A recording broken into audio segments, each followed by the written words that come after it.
Assalamu alaikum, ben Muhammed. Ben sizlerge dürüst otuncu degan hikayeni sözlep vermekçiyim. Bir günü bir otuncu bir derya boyidagi bir tal daraxtni kesmekçi idi. Şu daraxtni kesmen deb hep paltini daraxtga bek ching bir urib tiken. Paltı daraxtda qapqaptı. Otuncu şu paltini chiqirman deb ching kuchab tatib tiken. Şu palta daraxtga soğuk chiqib ketibdi.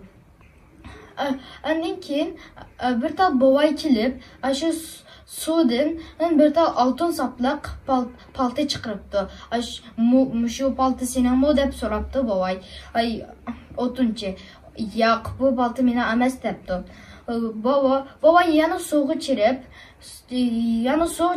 chirib, kumush saplaq bir tal paltani chiqiribdi. Bovay, bu şu senami deb so'rabdi. O'tinchi, yo'q, bu mening emas debdi.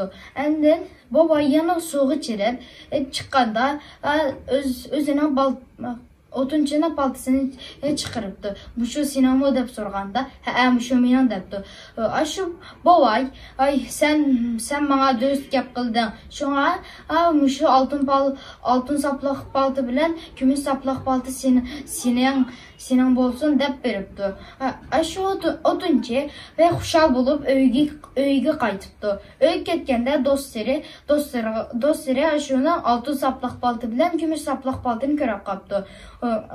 Bu paltalarni nereden aldın deb so'raganda, hamma ishni do'stlariga deb beribdi.